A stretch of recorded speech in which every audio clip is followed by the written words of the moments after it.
Boa tarde. Estamos iniciando mais uma coletiva online do Governo de Pernambuco.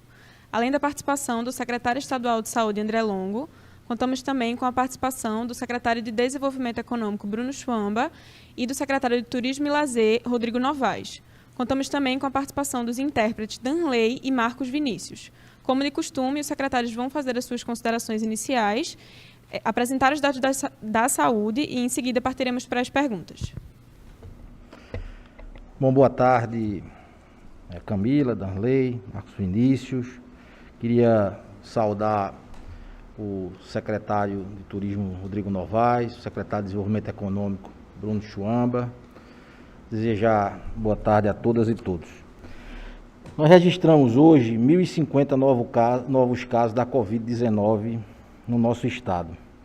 Desse total, 1.050, o que corresponde a 90,3%, eram quadros leves, que não demandaram internamento hospitalar e que estavam na fase final da doença, ou até mesmo já se encontravam curados quando do diagnóstico pelo teste rápido. Os outros 9,7%, 113 casos, que são classificados como síndrome respiratória aguda grave. Assim, somamos até agora 68.767 casos em Pernambuco. Hoje também foram confirmados 86 novos óbitos, sendo 41 do sexo masculino e 45 do sexo feminino. Pacientes de 26 municípios com idades entre 15 e 94 anos. Destes 86 óbitos, 61 são pessoas que morreram entre o dia 21 de abril e 5 de julho. E as outras 25 faleceram nos últimos 3 dias. Com isso, infelizmente, já contabilizamos 5.409 mortes pela Covid-19 em Pernambuco. Hoje também totalizamos 47.996 pessoas curadas da doença, sendo 10.187 desses pacientes graves que demandaram internação na nossa rede estadual de saúde. Em relação à evolução da doença, é importante frisar que na semana epidemiológica 20, que corresponde ao período de 10 a 16 de maio, alcançamos o maior número de casos graves e óbitos, com 2.231 registros de casos considerados graves e mais de 700 óbitos. Naquele momento, nós tínhamos em torno de 100 óbitos por dia. Na semana passada, semana epidemiológica 27, foram registrados 571 casos graves e 158 óbitos pela doença, uma redução de 75% no número de casos graves e de 79% nas mortes. Mesmo assim, notamos na última semana, comparando com a semana anterior, uma mudança no comportamento, com uma atenuação da queda que antes era notada e um pequeno incremento do número de casos, o que nos forçou a observar mais detidamente esse comportamento, em especial nesses últimos 4 dias, quando notamos uma recuperação da tendência de queda. Esse dado não encontrou respaldo também na solicitação de internação em enfermaria e em UTIs, e também na nossa taxa de ocupação de leitos, que continua em queda, chegando a patamares inferiores a 68%, em especial na região metropolitana do Recife. Desculpa, ajustar aqui o microfone.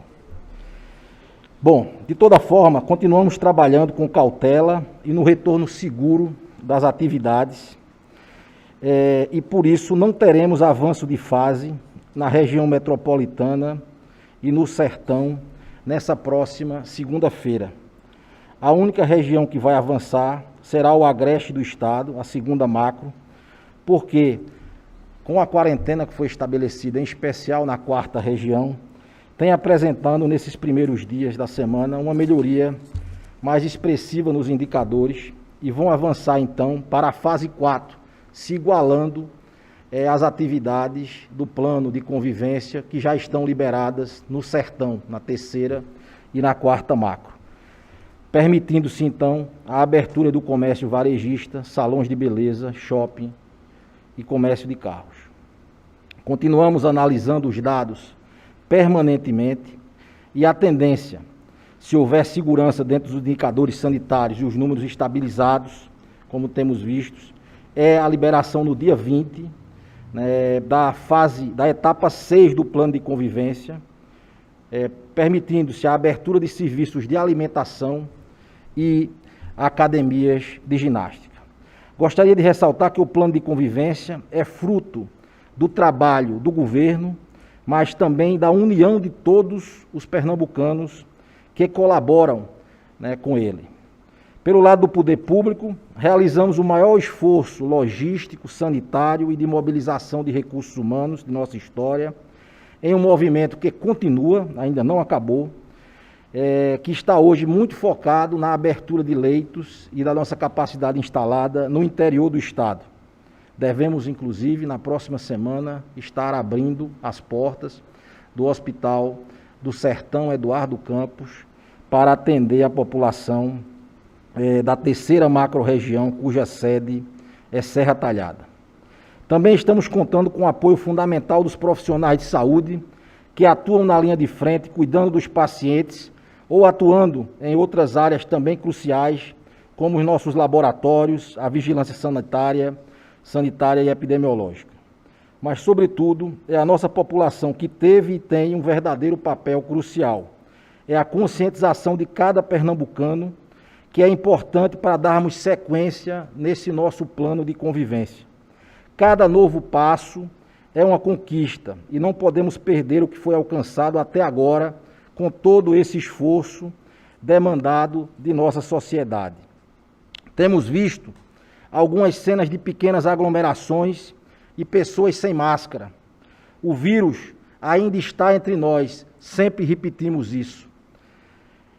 Para seguirmos em frente, precisamos do cuidado e da responsabilidade de todos em cada momento em que se permite conviver nesta nova normalidade. Se nossas atitudes tiverem impacto para a transmissão do vírus e nós tivermos impacto na rede hospitalar e comprometendo a saúde das pessoas, nós não iremos hesitar em dar passos para trás neste plano de convivência. Não queremos que isso aconteça em Pernambuco. Queremos continuar avançando e, para isso acontecer, depende da consciência de cada um de nós. Então, pratiquem o distanciamento social, mesmo com a retomada de atividades. Vamos lavar as mãos constantemente, manter a higiene das mãos e usar corretamente as máscaras quando for necessário sair de casa. Sempre lembrar, a batalha contra a Covid-19 continua. Ela ainda está longe de acabar e todos nós precisamos ter compromisso nesse momento com o enfrentamento desta doença em nosso estado. Eu vou passar a palavra agora para o secretário Rodrigo Novaes, que vai fazer alguns anúncios relevantes em relação ao nosso plano de convivência em algumas atividades que têm data programada para ser retomadas. Rodrigo Novaes, por favor. Boa tarde a todos. Boa tarde a todos. Boa tarde, amigo secretário André Longo, secretário Bruno Chuamba. Vou fazer parte dos anúncios que devem ser feitos agora nesta tarde. Outra parte será feita pelo secretário de Desenvolvimento Econômico, Bruno Chuamba, mas eu quero falar especificamente sobre a retomada do futebol profissional em Pernambuco. Essa retomada está, portanto, prevista para este próximo dia 19 de julho, já com a última rodada do hexagonal, né, dentre eles um jogo importante, que é Sport Santa Cruz.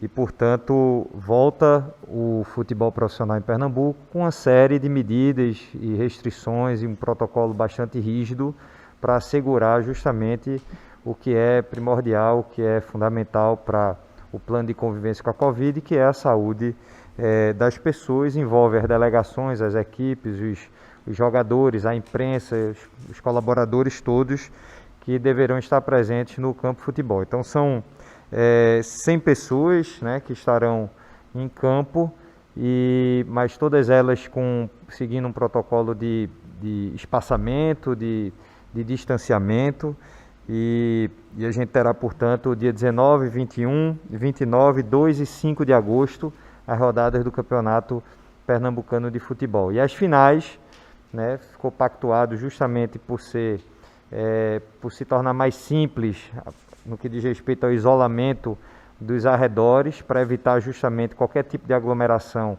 durante as finais do Campeonato Pernambucano, de que elas acontecerão na Arena Pernambuco, que é justamente porque fica mais distante, não é sede de nenhum clube e fica mais distante, facilitando assim o isolamento daquele espaço, evitando aglomeração. Então, a gente firmou um termo de compromisso com a Federação Pernambucana de Futebol. Tudo isso foi traçado, conversado, dialogado com o Evandro Carvalho, o presidente da Federação Pernambucana de Futebol, e a gente espera, portanto, que as coisas aconteçam dentro da normalidade, seguindo todos os protocolos. Haverá fiscalização para o cumprimento desses protocolos, né, tendo em vista a saúde dos atletas. Esse protocolo deverá ser anunciado, Longo, imediatamente, né, todo o protocolo, tudo que deverá ser seguido para que aconteça dentro da normalidade. É isso no que diz respeito aos jogos de futebol. Então, a partir do dia 19 de julho, está liberado retomada dos jogos profissionais de futebol em Pernambuco. Secretário Bruno Chuamba. Sem torcida, né? É importante, né, dizer Sim, isso, né? sem torcida, Dentre as obviamente. principais restrições, a gente já vinha falando tanto que é sem torcida, é evidente, sem torcida não haverá torcida no campo, né? Então a gente retoma as atividades do futebol profissional sem a presença da torcida no estádio. Bom, vamos passar para as perguntas, porque acho que o doutor Bruno vai poder ter a oportunidade de falar durante os questionamentos. Raposo, do Movimento Econômico. Empresários de Caruaru entendem que a Feira da Sulanca merece ser tratada à parte, ou seja, fora do plano de flexibilização, para não atrasar o avanço das etapas no Agreste. Isso poderia ser considerado? Faz sentido para o governo? Bom, boa tarde a todos e a todas. Boa tarde, meus colegas secretários André Longo, Rodrigo Novaes. O polo de confecções, ele tem um destaque no nosso plano de convivência devido às características específicas lá do polo.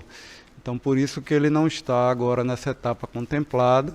A gente tem as boas notícias aí de uma estabilização dos dados da saúde no Agreste, conforme o secretário André Longo pôde anunciar aqui, permitindo que a partir da segunda-feira o Agreste possa fazer um avanço importante de atividades econômicas, indo aí para a etapa 4, permitindo a abertura do comércio varejista, de shopping center, a abertura de salões de beleza e estética e 100% da construção civil, assim como o comércio de veículos. Então, é um avanço importante para a região e o polo de confecções está podendo trabalhar com delivery, com protocolos específicos. A gente vai acompanhar a evolução dos dados da saúde lá e do comportamento da pandemia e conforme o nosso plano, nós vamos estabelecendo os protocolos adequados, a gente vai ver o melhor momento para a gente anunciar a retomada do polo de confecções lá.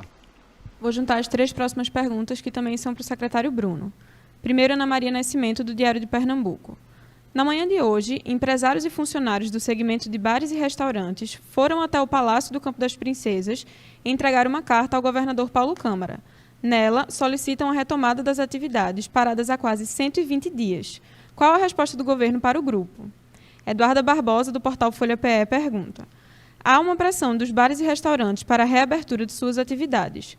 Quais os maiores motivos por segurarem esse setor para a retomada? Há um risco maior de contaminação na sua reabertura? E, por fim, Fábio Calado, da TV Clube. Com a reabertura de bares, lanchonetes e restaurantes, de que forma o governo de Pernambuco pretende evitar a aglomeração, assim como aconteceu nos primeiros dias no Rio de Janeiro?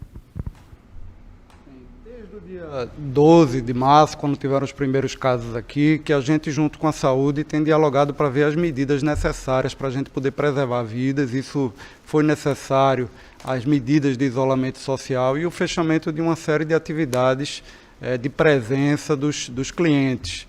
No caso de serviços de alimentação, sempre ficou permitido a questão do delivery. E nós fizemos o nosso plano de convivência das atividades econômicas, anunciamos aqui no dia 1º de junho, com 11 etapas, dentro de um cronograma que levava em consideração os eixos de cada atividade econômica dos 32 setores da economia de Pernambuco, levando em consideração os riscos que cada atividade trazem para a saúde, no caso deles voltarem a funcionar, e assim como sua relevância e importância econômica. Nós estamos implantando o nosso plano com sucesso, estamos chegando aí todo o Agreste e o Sertão na 4ª etapa, aqui a Macro 1 da região metropolitana e Zona da Mata Sul e Norte já está na etapa 5, e tivemos a oportunidade hoje de estar anunciando a etapa 6, onde os serviços de alimentação vão poder voltar a funcionar com atendimento presencial a partir do próximo dia 20. Agora, é uma atividade que realmente ela traz um pouco mais de risco à saúde, porque as pessoas, para se alimentar, precisam retirar sua máscara, existe uma interação maior. Então, nós vimos dialogando bastante com o setor, com a Abrazel, estabelecendo os protocolos necessários para essa retomada.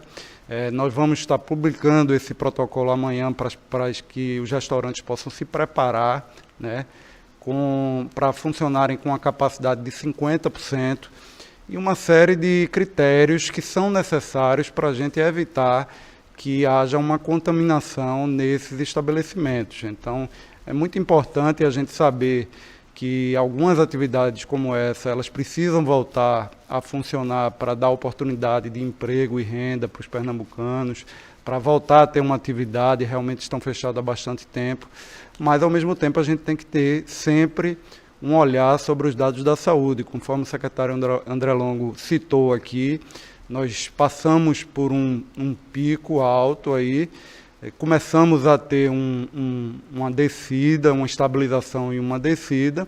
A última semana estacionou essa descida, então a gente teve que postergar um pouco a entrada da etapa 6, mas acreditamos que, programando para o dia 20, com todos os protocolos e os cuidados necessários, a gente possa estar fazendo essa implantação. É muito importante o comportamento de todos os pernambucanos para evitar cenas que nós vimos aí em outros estados, que não obedecem ao distanciamento social, que não obedecem ao uso de máscara, com procedimentos que vão contra tudo que é recomendado pela Organização Mundial de Saúde, pela nossa vigilância sanitária, para que evite que a gente tenha que dar um passo atrás, né? Então, todo o esforço da gente, dentro do plano que a gente estabeleceu, é que a gente possa gradualmente estar voltando às atividades econômicas, às atividades de convívio social, olhando os patamares do comportamento da pandemia, para que a gente possa encontrar um equilíbrio aí.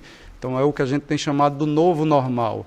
A gente não pode voltar a ter o mesmo tipo de atitude que a gente tinha antes da pandemia, enquanto a gente não encontrar uma vacina. Então, estamos sim, está na nossa programação, estamos dialogando, pretendemos implementar aqui na macro-região 1 a etapa 6 a partir do dia 20, mas com uma série de rigores, protocolos, e a gente pede também a colaboração de todos os cidadãos para que a gente possa estar voltando a essas atividades sem que haja um descontrole.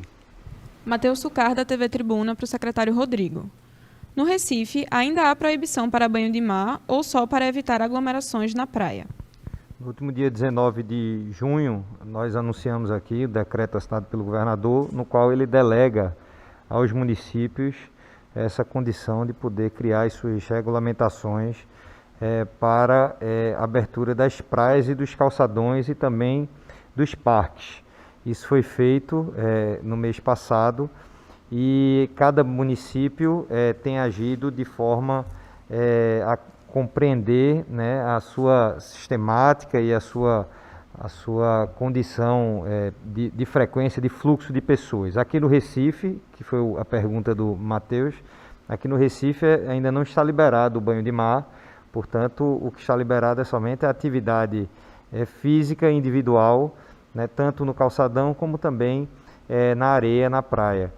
A gente imagina que a autoridade sanitária do município, o prefeito Geraldo Júlio, deverá anunciar aí nas próximas semanas a abertura para o banho de mar, somente ao final, né, justamente para que a gente possa ter um cuidado para evitar as aglomerações, somente ao final a liberação do comércio de praia. Por enquanto, o que vale, continua valendo para o Recife, é a atividade física na faixa de areia e também no calçadão. Carol Matos, da TV Asa Branca, para o secretário Bruno. Entidades comerciais têm enviado diversos ofícios pedindo a retomada do comércio em Caruaru. Eles dizem que têm todos os protocolos estabelecidos, mas afirmam que o Estado não dá um retorno efetivo às solicitações. É possível que haja essa retomada, levando em consideração a importância do município, que é um dos principais polos econômicos do interior?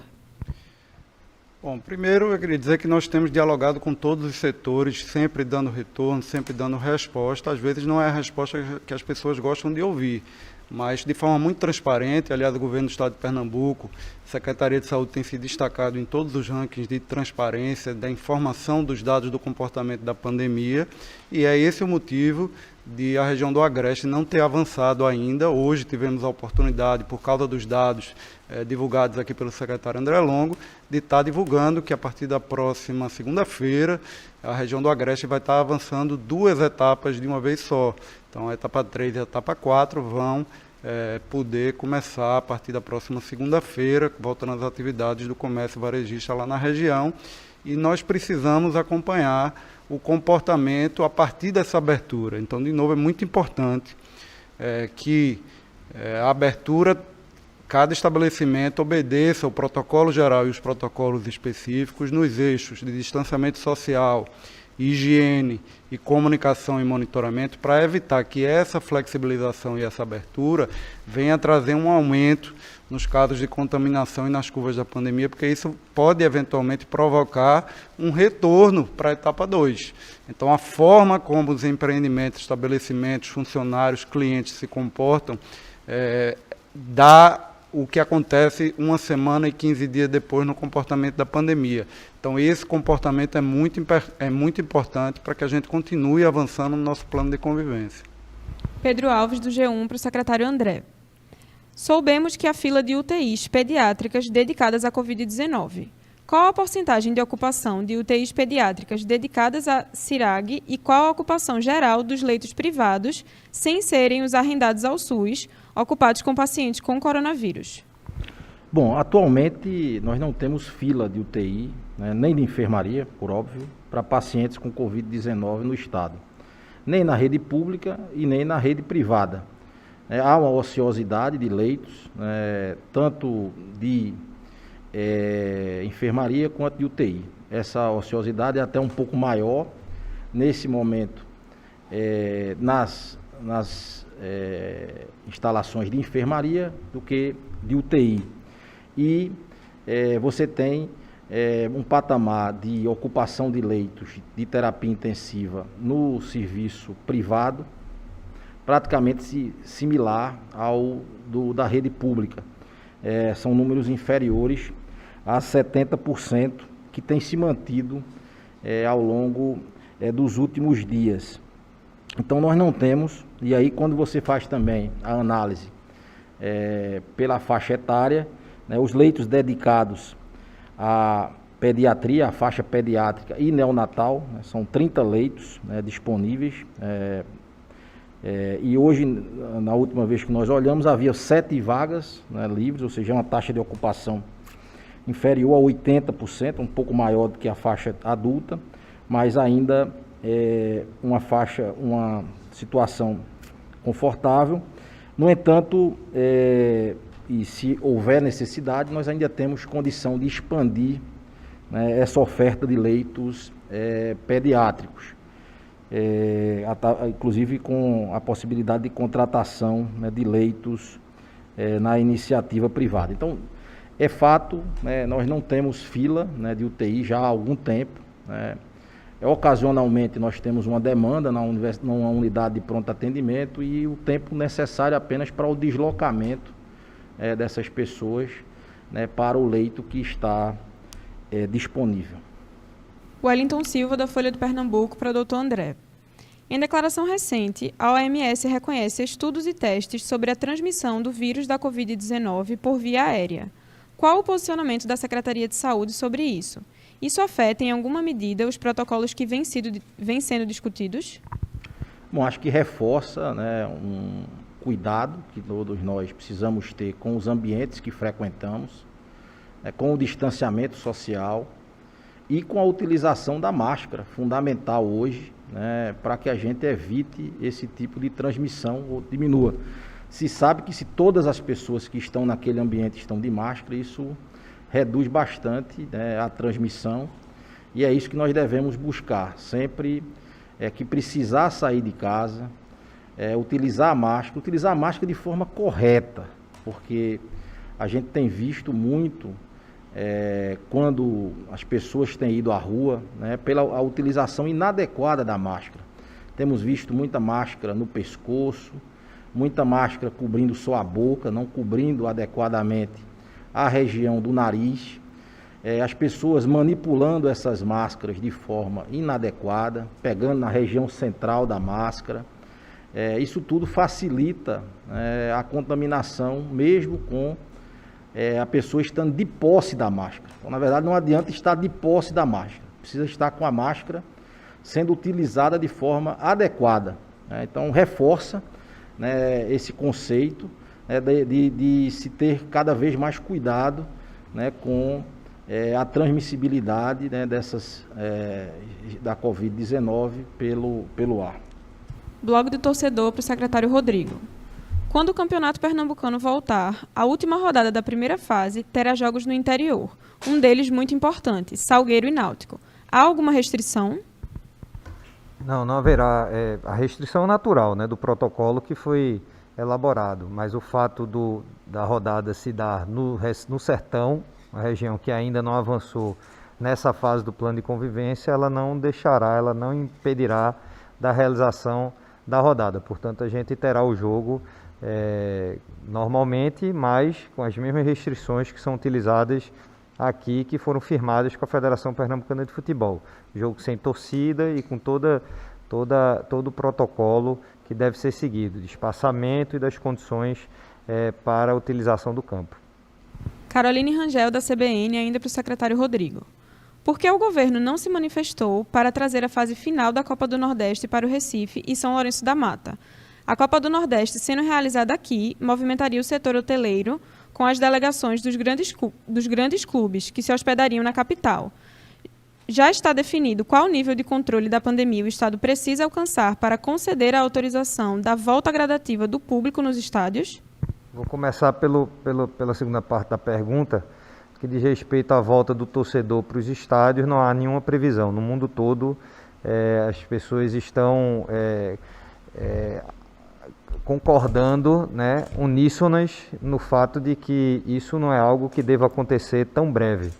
Então a gente continua com jogos sem torcida, sem prazo determinado. É assim que deverá acontecer nos campeonatos aí que irão ocorrer durante esse ano. E isso deverá ser analisado, evidentemente, diante dos acontecimentos na medida do tempo. E no que diz respeito à Copa do Nordeste, sem dúvida teria um efeito positivo, principalmente para a rede hoteleira, mas o governo do Estado vem se comportando de maneira muito responsável diante do enfrentamento a essa pandemia. Então, nenhuma decisão poderia ser tomada de forma assodada. Existia um prazo estabelecido pela CBF, que não era o prazo que o governo do Estado tinha para fazer a análise e a avaliação dessa possibilidade. Então, foi anunciado já durante essa semana o campeonato em Salvador. O prazo estabelecido pela Liga do Nordeste, pela CBF, era um prazo anterior à nossa avaliação e, portanto, a gente entendeu, a Secretaria de Saúde, juntamente com o governo do Estado de uma maneira geral, entendeu somente a volta do futebol profissional a partir do dia 19. Portanto, a gente não pôde realizar a Copa do Nordeste este ano. Rádio CBN Caruaru, para o Dr. André. Santa Cruz do Capibaribe chegou aos 1.000 casos de Covid-19. Estamos acompanhando há algum tempo a movimentação no Moda Center, que funciona apenas como ponto de coleta, mas tem registrado muita aglomeração, o que vem preocupando a população do município. É possível que haja uma quarentena mais rígida para aumentar o isolamento social e a curva da doença em Santa Cruz do Capibaribe? Bom, possibilidade de determinar quarentena mais rígida, isolamento mais rígido, sempre há, mas nós estamos, nos números que nós estamos observando em relação ao Agreste, nós temos visto uma melhora, né, nesses dados. A gente se preocupou muito há 15, 20 dias atrás com a situação do Agreste, né, inclusive tomamos uma medida de retroceder nas fases de convivência lá, em especial na região de Caruaru e Bezerros. Nós reputamos como positivas essas ações que foram desenvolvidas dentro da Operação Quarentena. Isso parece estar já dando resultados. Os números dos primeiros 4 dias dessa semana lá na região são números melhores, né, apontando para uma estabilização com viés de queda, né, que nós, obviamente, vamos continuar observando, né. É muito importante que a população se conscientize de que aglomerações podem resultar em aumento da transmissibilidade do vírus, e esse comportamento negativo, né, em qualquer uma das cidades, né, de Pernambuco, ele deve ser coibido. As pessoas devem comunicar à Polícia Militar, às autoridades, né, que se possam fazer para que a fiscalização ela se torne mais presente. Acho que um dos grandes legados da Operação Quarentena foi uma maior organização lá da feira em Caruaru. Isso é notável quando se compara as imagens do período que antecedeu a Operação Quarentena para as imagens durante a Operação Quarentena e já durante, mesmo com a saída da Operação Quarentena nessa semana, essas imagens mostram que houve um maior disciplinamento, né, dessa atividade a partir da conjunção de esforços do governo do estado com a prefeitura lá do município de Caruaru. Acho que isso foi positivo também para a conscientização não só da população, mas também dos comerciantes, do empresariado.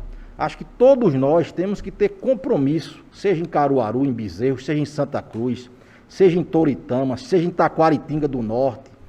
Nós estamos observando todos os movimentos em todos os municípios. Estamos acompanhando os números. E caso haja necessidade, a partir de uma observação de números fora da curva, sim, nós vamos agir, nós vamos atuar, se isso for preponderante, determinante para a gente salvar vidas. Agimos quando entendemos que tínhamos que agir lá no Agreste. Agora, demos um passo atrás, que está nos permitindo agora dar 2 passos à frente, nesse momento lá no Agreste. Mas nós vamos acompanhar. Se dando esses 2 passos à frente, houver, né, um retrocesso em relação aos números positivos que nós observamos nesses dias, outras medidas poderão ser adotadas e poderão envolver outros municípios da região, tais quais Taquaritinga, tais quais Santa Cruz, desculpe, que está citado aqui, ou mesmo Taquaritinga, qualquer município que venha a demonstrar uma piora expressiva dos números a partir dessa observação que o nosso comitê de enfrentamento faz. É preciso dizer que esses números que se coloca de Santa Cruz do Capibaribe, a gente já explicou aqui, né, eles se deveram à alimentação, né, de uma maneira extemporânea, né, do sistema do ESUS, que é o sistema de casos leves. Na verdade, houve um atraso na alimentação desses dados lá no município, e isso fez com que houvesse, se parecesse que houve uma grande onda de aumento lá em Santa Cruz, o que, se você colocar os casos ao longo do tempo, não se configura, que é a melhor forma de fazer a observação desses dados. Então, em síntese, nós mantemos, né, toda uma avaliação, né, e continuamos observando o comportamento do Agreste, né, da 4ª região, da 5ª região de saúde, mas nesse momento nós entendemos que é possível dar esses 2 passos adiante e vamos observar o comportamento da doença lá na região. Adriana Vitor, da TV Jornal, para o Dr. André. Existe previsão ou recomendação para a volta das aulas em Pernambuco, tanto às instituições públicas quanto aos particulares? Não, nesse momento nós estamos ainda na fase de discussão dos protocolos. Temos observado os movimentos no país, temos observado os movimentos no mundo em relação à educação.